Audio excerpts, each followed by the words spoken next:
Hi everyone. आज के video में देखेंगे तीन ताल, झप ताल, दादरा, कारावा तालों में जितने भी आपके विष्णु दिगंबर हो चाहे भातखंडे पद्धति में उनकी जो लिपिबद्ध होती है उसको लेकर जितने भी क्वेश्चन आपके एग्जाम में बनते हैं और सारे क्वेश्चन आज के वीडियो में कंप्लीट करेंगे। तो चलिए शुरू करते हैं आज का पहला क्वेश्चन। लेकिन उससे पहले अगर आप यूपीएससी तैयारी 4 स्टेट या डांस के किसी भी एग्जाम की तैयारी कर रहे हो जो आपका सिलेबस है, सिलेबस को कंप्लीट कवर करते हुए 3000 से ज़्यादा सिर्फ और सिर्फ आपको डांस में क्वेश्चन मिलेंगे। अगर आप इतना क्वेश्चन प्रैक्टिस कर लेते हो एनएफ रहेगा किसी भी एग्जाम को क्वालिफाई करने के लिए। साथ में आपको topic story, previous year question answer, GK GS, math, reasoning, language paper complete आपको 150 मार्क्स का नोट्स मिलेगा। साथ में कैसे तैयारी करनी है, किस टॉपिक पे फोकस करना है, कौन सी गलती नहीं करनी है, हर एक चीज़ आपको डिटेल में बताया जाएगा। अगर कोई डाउट होता भी है तो आप मुझसे डायरेक्ट कॉल और व्हाट्सएप से बात कर भी सकते हो। साथ में हर चीज़ आपको फुल सपोर्ट दिया जाएगा जैसे आपका पेपर क्वालिफाई हो। तो चलिए शुरू करते हैं आज का पहला क्वेश्चन जो है आपका भातखंडे ताल लिपि पद्धति में ताल के सम प्रथम मात्रा को दर्शाने के लिए किस सिंबल का प्रयोग करते हैं। तो ऑप्शन को रीड कीजिए और बताइए क्वेश्चन नंबर 1 का राइट आंसर क्या होगा। और ये सवाल ऑलरेडी आपके प्रीवियस ईयर क्वेश्चन में पूछा जा चुका है तो आप इसे याद रखिएगा।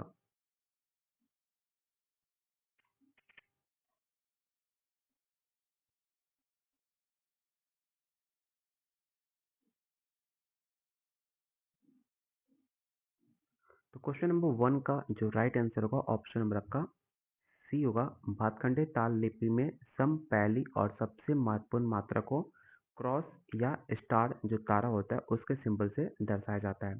तो ऑप्शन नंबर सी इसका राइट आंसर होगा। सेकंड क्वेश्चन है पंडित विष्णु नारायण भातखंडे द्वारा प्रतिपादित ताल लिपि पद्धति में खाली जो कि वादी न होने वाला खंड होता है उसको किस संकेत से दर्शाया जाता है। तो ऑप्शन रीड कीजिए और बताइए कौन सा सिंबल को हम खाली को डिनोट करते हैं। ये भी सवाल आपके प्रीवियस ईयर क्वेश्चन में मल्टीपल टाइम पूछा जा चुका है। खाली का मतलब होता है जहाँ पर हाथ नहीं बजाया जाता, जहाँ पर ताली नहीं बजती, जहाँ पर खुला छोड़ देते हैं उसे कहते हैं खाली, जिसको हम जीरो से डोनेट करते हैं, जिसको आप शून्य भी कह सकते हो। तो ऑप्शन नंबर डी इसका राइट आंसर होगा जो कि सबका आंसर सही आ रहा है। सब कोई सही आंसर बता रहे हैं option number D. Question number third, निम्नलिखित में कौन सा ताल 16 मात्रा का होता है जो उत्तर भारतीय शास्त्रीय संगीत में सबसे अधिक प्रचलित है। पहला ऑप्शन झप ताल, रूपक, तीन ताल, दादरा या इनमें से कोई नहीं।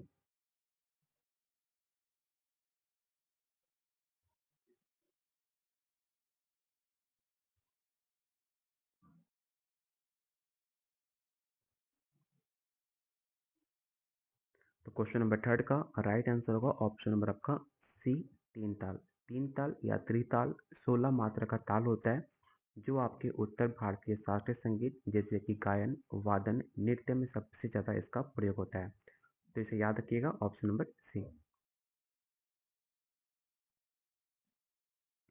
तीन ताल के विभागों की संख्या कितनी होती है। ऑलरेडी हमने कल या परसों के वीडियो में इस टॉपिक पे सारे क्वेश्चन हमने सॉल्व किए हुए हैं। अगर आपने वीडियो देखा होगा तो आप आसानी से इसका आंसर बता पाओगे कि तीन ताल में कितने विभाग होते हैं।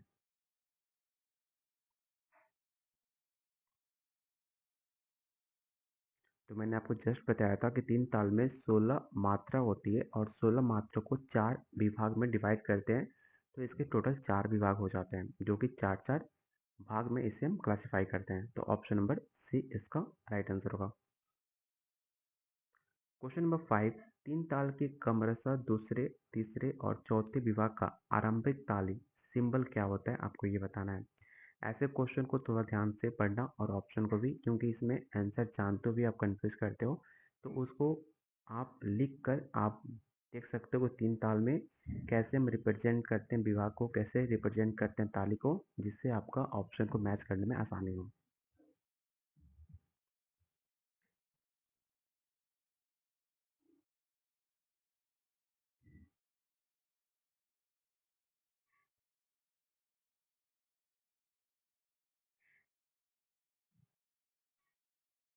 तो क्वेश्चन नंबर 5 का जो भी आंसर बी, ABCD दे रहे हैं, उनमें से सिर्फ एक आंसर सही है, option number A 203।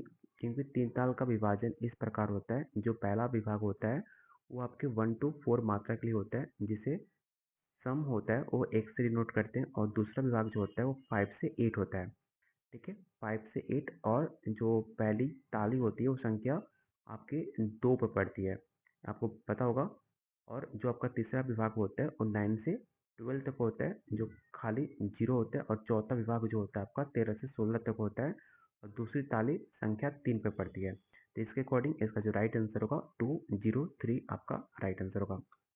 Question number 6, दिए गए तीन ताल के ठेके को भाटखंडे पद्धति में देखते हुए मात्रा संख्या 5 पर कौन सा सिंबल या संख्या अंकित होगी, आपको ये बताना है। ऐसे क्वेश्चन आपको मैक्सिमम पेपर में देखने को मिलेंगे। यहाँ पर आप ध्यान से मात्रा पढ़ सकते हो और बता सकते हो कि पांचवें पर कौन सी सिंबल या संख्या अंकित होगी।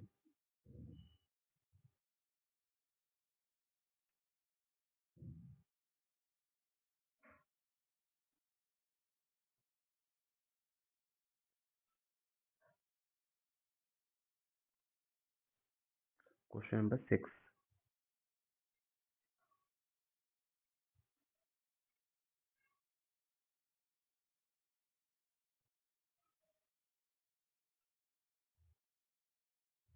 क्वेश्चन नंबर 6 का जो राइट आंसर होगा ऑप्शन नंबर आपका बी होगा, पहली ताली। क्योंकि तीन ताल के ठेके में मात्रा जो होती है संख्या 5 दूसरे विभाग का पहला बोल होता है। चूंकि जो पहले ताली होती है वो संख्या 2 का स्थान होता है, इसलिए 2 अंकित होगी।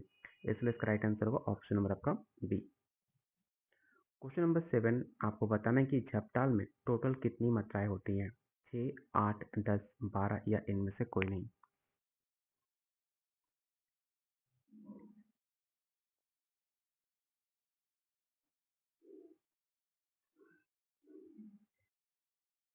तो क्वेश्चन नंबर 7 का राइट आंसर होगा ऑप्शन नंबर आपका सी 10।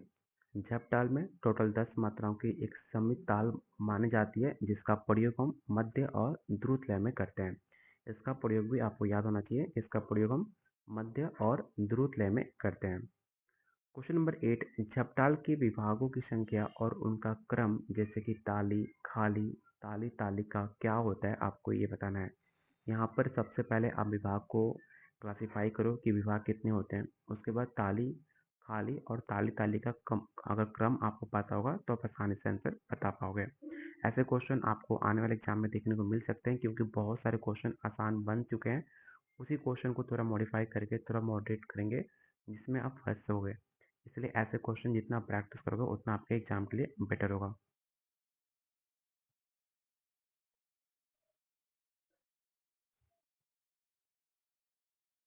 तो क्वेश्चन नंबर 8 का जो भी आंसर बी बता रहे हैं उनका आंसर बिल्कुल सही है। 4 विभाग होते हैं और उनका क्रम होता है 2, 0, 3 और 4। क्वेश्चन नंबर 9, निम्नलिखित में झपटाल का सही ठेका कौन सा है। तो ऑप्शन को रीड कीजिए और बताइए कि इनका झपटाल का सही ठेका क्या हुआ।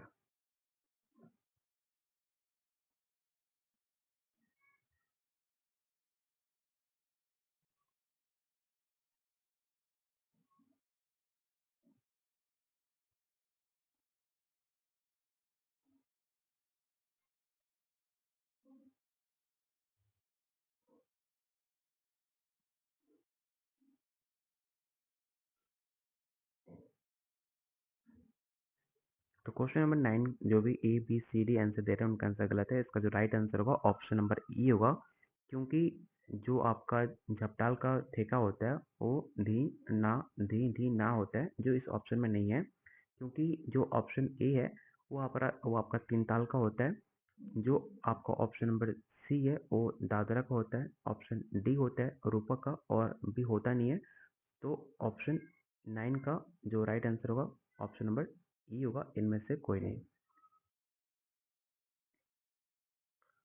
क्वेश्चन नंबर 10, दादरा ताल में कितनी मात्राएं होती हैं और इनकी प्रकृति क्या मानी जाती है। ऑप्शन को रेड कीजिए।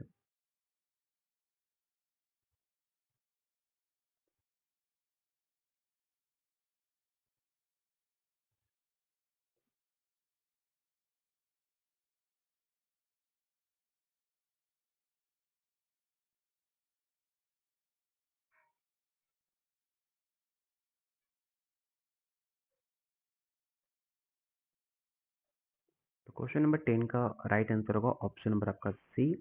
6 मात्राएं होती हैं और प्रकृति और लावनी होती है, क्योंकि दादरा ताल 6 मात्राओं का एक लोकप्रिय ताल है जिसे लावनी ताल के नाम से भी जाना जाता है। इसका जो प्रयोग होता है वो काफ़ी हल्के शास्त्रीय गायन जैसे कि ठुमरी हो गया, दादरा हो गया, उनमें सबसे ज़्यादा इसका प्रयोग होता है। तो इसे याद रखिएगा, ऑप्शन नंबर सी इसका राइट आंसर होगा।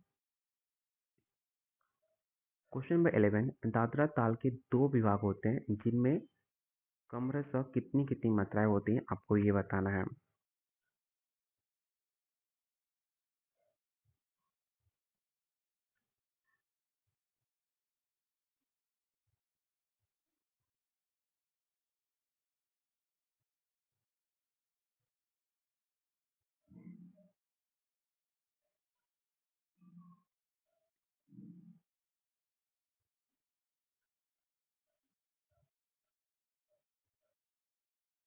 तो क्वेश्चन नंबर 11 का जो राइट आंसर होगा ऑप्शन नंबर आपका ए हो जाएगा, क्योंकि दादरा ताल के 2 विभाग होते हैं, प्रत्येक विभाग में 3-3 मात्राएं होती हैं, इसलिए इसको हम लिखते भी कैसे हैं, तो 3+3 इसको हम डिनोट करते हैं।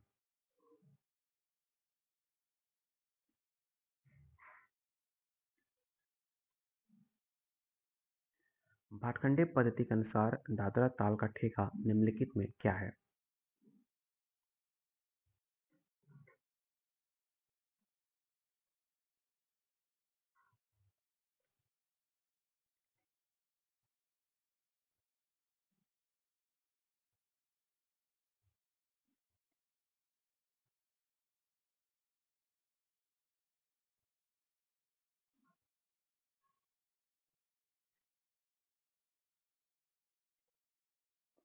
तो क्वेश्चन नंबर 12 का जो राइट आंसर होगा ऑप्शन नंबर आपका ए हो जाएगा।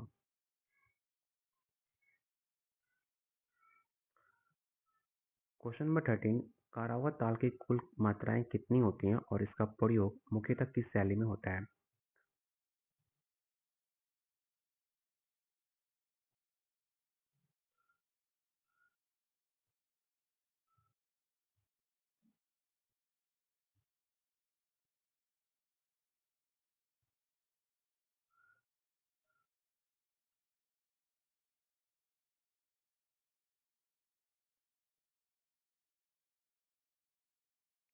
तो क्वेश्चन नंबर 13 का राइट आंसर होगा ऑप्शन नंबर आपका बी। 8 मात्राएं होती हैं जिसका प्रयोग लोक संगीत, भजन, गजल, फिल्मों गीतों में और हल्के शास्त्रीय संगीत जैसे कि ठुमरी टप्पा में सबसे ज़्यादा होती है। तो इसका जो राइट आंसर होगा ऑप्शन नंबर आपका बी हो जाएगा। अगला क्वेश्चन है, करावत ताल के विभागों की संख्या और उनके ताली खाली का सही क्रम क्या है?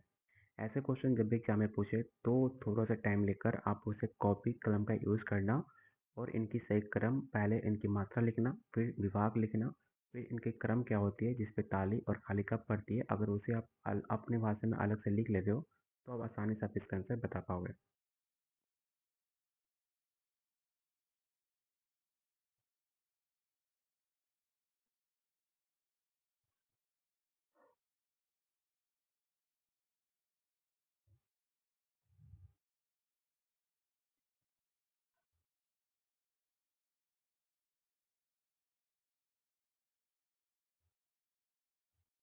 तो क्वेश्चन नंबर 14 का जो राइट आंसर होगा ऑप्शन नंबर आपका बी हो जाएगा।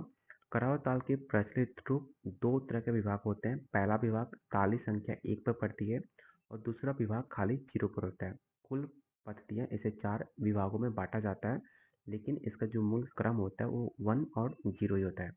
इसलिए इसका राइट आंसर जो होगा ऑप्शन नंबर आपका बी हो जाएगा।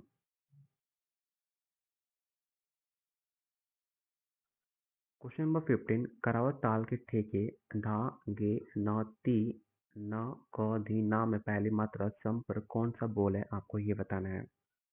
और अभी तक जिन्होंने वीडियो को लाइक एंड शेयर नहीं किया, सिर्फ सुन रहे हो, तो वीडियो को लाइक और शेयर करने में बिल्कुल भी आपका पैसा नहीं लगेगा। इससे हमें मनोबल मिलता है कि वीडियो को पसंद आ रही है तो आपके लिए और बेहतरीन कंटेंट हम पेश करें और क्लासेस को डेली लाएँ, चाहे कुछ भी हो, चाहे हमें कितना भी एफर्ट, कितना भी एक्स्ट्रा काम हो, उसके बाद भी वीडियो आपके लिए लाया जाए। इससे हमें मोटिवेशन मिलता है, तो प्लीज़ वीडियो को लाइक और शेयर जरूर करना।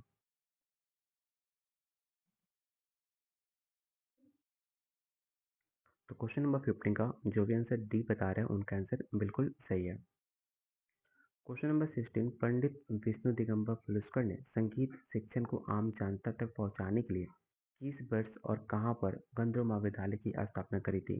अगर आपने पंडित विष्णु दिगंबर पुलस्कर पे टॉपिक जो हमने कंप्लीट करी थी, अगर आपने उस वीडियो को और उनसे रिलेटेड जो टॉप 30 एमसीक्यू थे, अगर आपने उसे कवर किया होगा तो आप आसानी से इसका आंसर बता पाओगे कि पंडित विष्णु दिगंबर पुलस्कर ने संगीत शिक्षण में आम जनता तक पहुंचाने के लिए जो गंधर्व महाविद्यालय की स्थापना करी थी, कहाँ पर करी थी और कब करी थी, आपको पता होगा।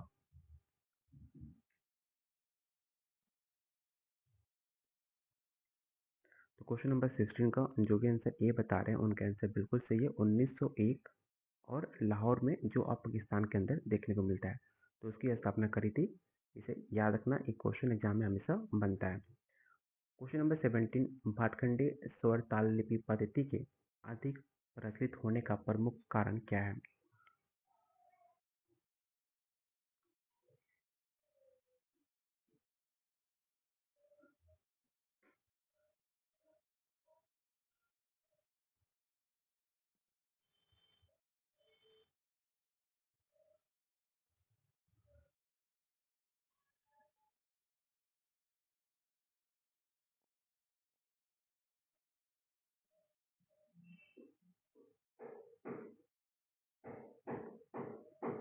तो क्वेश्चन नंबर 17 का राइट आंसर होगा ऑप्शन नंबर आपका बी, काफी सहज होता है और काफी सरल होता है।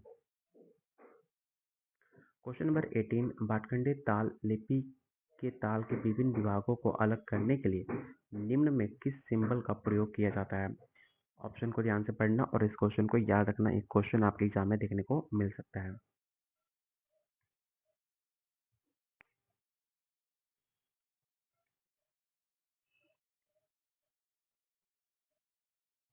तो क्वेश्चन नंबर 18 का जो राइट आंसर होगा ऑप्शन नंबर आपका सी होगा, खड़ी पाई। याद रखना, भाटखंडे एक लिपि ताल की विभिन्न भागों को कोई एक दूसरे से अलग दिखाने के लिए अलग अलग हम सिंबल का प्रयोग करते हैं, लेकिन इस क्वेश्चन का जो राइट आंसर होगा ऑप्शन नंबर सी होगा, जिसे हम खड़ी पाई के नाम से जानते हैं। Option number C. Question number 19 किसी बोल को दो मात्राओं तक खींचकर बजाने गाने के लिए भाटखंडे लिपि का किस सिंबल का प्रयोग होता है। अर्धचंद्र, अग्र, शून्य, 5 या इनमें से कोई नहीं।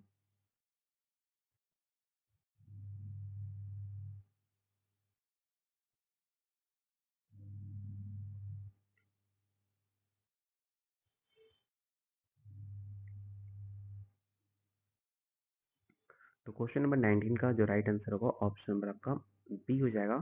इसे याद रखना कि किसी भी बोल हो चाहे स्वर हो, उसके दो मात्राओं तक खींचने के लिए भाटखंडे पद्धति में एस या जिसे औग्र बोलते हैं उस सिंबल का प्रयोग करते हैं।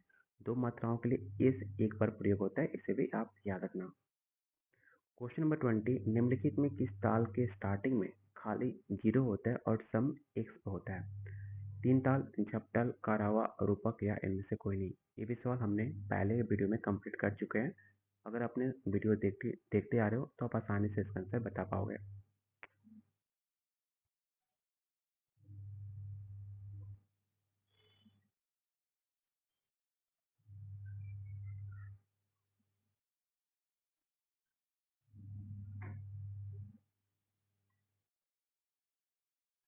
तो क्वेश्चन नंबर 20 का राइट आंसर होगा ऑप्शन नंबर आपका डी, रूपक। ठीक है, रूपक ताल में सबसे पहली जो मात्रा होती है जो सम और खाली जीरो होता है, इसके बाद दूसरे विभाग में तालियां जो होती हैं स्टार्ट होती हैं। क्वेश्चन नंबर 21 किसी ताल की मात्रा किसे कहते हैं। जो बीट होती है, किसी ताल की बीट किसे कहते हैं, आपको ये बताना है।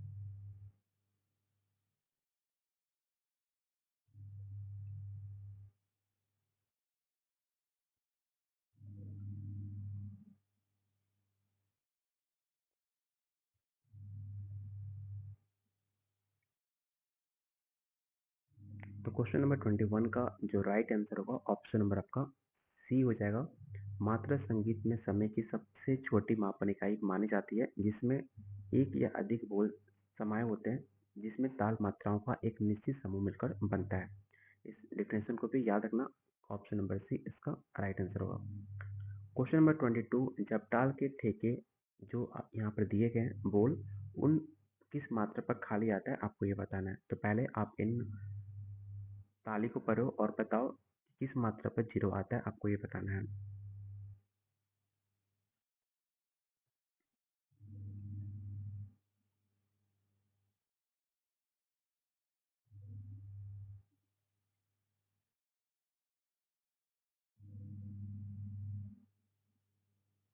तो क्वेश्चन नंबर 22 का जो राइट आंसर होगा ऑप्शन नंबर आपका सी हो जाएगा कि जब ताल में खाली छठी मात्रा पर होता है। ठेके के अनुसार जो पहला विभाग होता है 1 to 5 होता है। उसके बाद दूसरा विभाग का जो पहला पोल होता है कुल मिलाकर छठी मात्रा टी खाली का जीरो कार्य करता है। इसके अकॉर्डिंग इसका राइट आंसर यहाँ पर सी होगा। क्वेश्चन नंबर 23 आपको बताना है कि तीन ताल के किस विभाग में खाली होता है। प्रथम, सेकंड, थर्ड, फोर्थ या इनमें से कोई नहीं।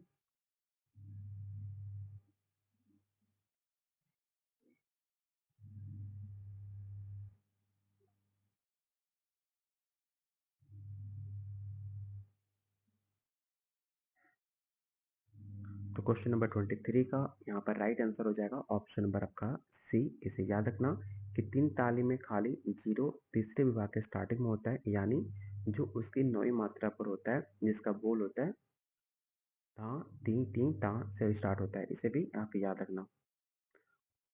क्वेश्चन नंबर 24, करावत ताल के ठेके में कितने बोल होते हैं? दो आवर्तन में आपको बताना है।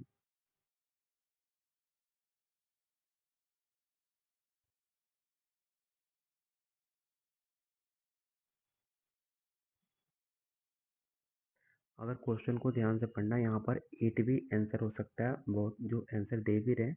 लेकिन अगर क्वेश्चन को ध्यान से पढ़ोगे तो यहाँ पर लिखा है 2 साइकिल में। तो एक साइकिल में 8 होते हैं, तो 2 साइकिल में आपके 16 हो जाएंगे। तो इसके अकॉर्डिंग इसका जो राइट आंसर होगा ऑप्शन नंबर आपका सी होगा।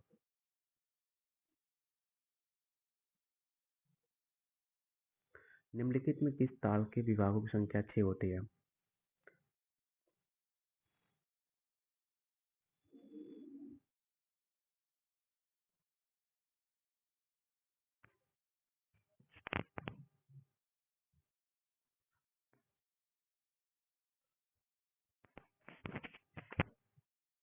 तो क्वेश्चन नंबर 25 का राइट आंसर हो जाएगा ऑप्शन नंबर आपकी डी।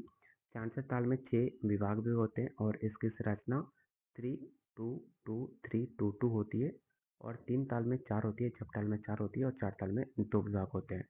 तो तीन ताल में 4 विभाग, झपताल में 4, दादरा में 2 विभाग होते हैं। इसे भी आप याद रखिएगा। क्वेश्चन नंबर 26 आपको बताना है कि जो यहाँ पर बोल दी गई है उनकी ठेका निम्न में किस ताल का है?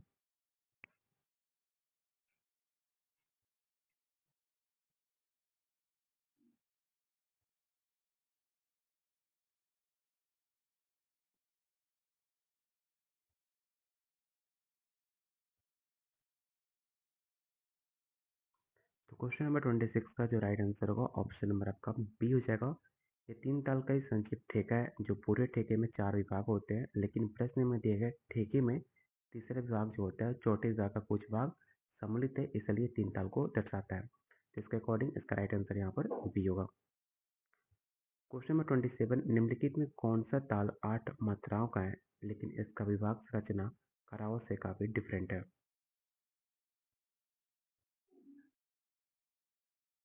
देखो, ऐसे क्वेश्चन आपको कंफ्यूज करते हैं, इसलिए ऐसे क्वेश्चन को थोड़ा सा ध्यान से और क्वेश्चन को जो क्वेश्चन में लिखा हुआ है उसे टॉप पेज पे आप इसे रिपीट लिखते रहना, जिससे आपको क्वेश्चन को कंफ्यूजन ना हो। तो क्वेश्चन 27 का जो राइट आंसर होगा ऑप्शन नंबर आपका ई हो जाएगा। दीपचंदी ताल में भी 8 मात्रा का होता है, लेकिन इसकी संरचना काफ़ी डिफरेंट होती है। कराओ का जो होता है विभाजन 4+4 होता है या 2+3+3 भी होता है। इसको भी हम ऐसे लिख सकते हैं, ठीक है। जो आपका करावा है उसको हम लिखने का 4+4 लिख सकते हैं, या इसको 2-3-3 में लिख सकते हैं, 2-3-3, टोटल 8 हो जाएगा। जबकि दीपचंदी का विभाजन जो होता है वो 3+2+3 होता है, जिसमें तीन तीन दो पर तालियां होती है और खाली सातवीं मात्रा पड़ती है, इसलिए इसका जो राइट आंसर होगा ऑप्शन नंबर आपका ए हो जाएगा। क्वेश्चन नंबर 28 काफी आसान क्वेश्चन है कि पंडित विष्णु नारायण भाटखंडे का जन्म कहाँ पर हुआ था। मैंने मल्टीपल टाइम और क्वेश्चन को एग्जाम में कई बार आपने देखा भी होगा कि पंडित विष्णु नारायण भाटखंडे का जन्म 10 अगस्त 1807 के बालकेश्वर मुंबई में हुआ था। तो इसका राइट आंसर यहाँ पर क्या होगा, तो बी होगा। क्वेश्चन नंबर 29 किस ताल को विलंबित, मध्य और द्रुत तीनों लय में बजाया जा सकता है और ये तबला वादन का प्रमुख ताल भी कहा जाता है। इसका राइट आंसर बताइए क्या होगा।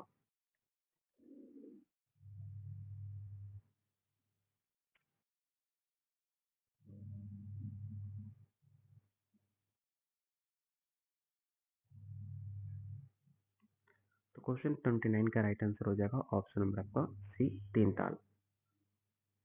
और आज का लास्ट और मोस्ट इम्पोर्टेंट क्वेश्चन आपको बताना है कि भाटखंडे लिपि में एक मात्रा में एक से अधिक बोल होने पर उनके नीचे कौन सा सिंबल लगाया जाता है। क्वेश्चन 30 का राइट आंसर बताइए क्या होगा। और ये जो वीडियो आप देख रहे हो, ये वीडियो सिर्फ आपको 24 घंटे के लिए यूट्यूब पे फ्री होगा। उसके बाद इस वीडियो को आप यूट्यूब के ज्वाइन फीचर को ज्वाइन करके अनलिमिटेड क्लासेस 5000 से ज़्यादा टॉपिक वाइज, मिक्स वाइज हर क्वेश्चन देख सकते हो। अगर आप इतने सारे क्वेश्चन प्रैक्टिस कर लेते हो, आसानी से आपका पेपर क्वालिफाई होगा। जो अभी तक बहुत सारे बच्चे ने ज्वाइन किया होगा, अगर अभी तक आपने ज्वाइन नहीं किया है तो यूट्यूब ज्वाइन फीचर ज्वाइन जरूर करना। तो क्वेश्चन नंबर 30 का जो भी आंसर बी बता रहे हैं उनका आंसर बिल्कुल सही है, अर्धचंद्र।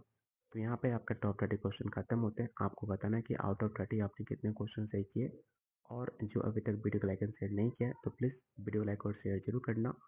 और जो भी नोट्स लेना चाहते हैं, कंप्लीट नोट्स लेना, तो आप मुझे इस नंबर पर कॉल व्हाट्सअप करके कंप्लीट नोट्स ले सकते हैं, जिसमें आपको कंप्लीट 150 मार्क्स का नोट्स कैसे तैयारी करनी है, किस टॉपिक फोकस करना है, आपको हर एक चीज़ डिटेल में बताया जाएगा। अगर कोई डाउट होता भी है तो आप मुझसे डायरेक्ट कॉल व्हाट्सएप से बात भी कर सकते हैं। तो मिलते हैं बहुत जल्द अगले वीडियो में, तब तक के लिए वॉचिंग, कीप साइलेंट।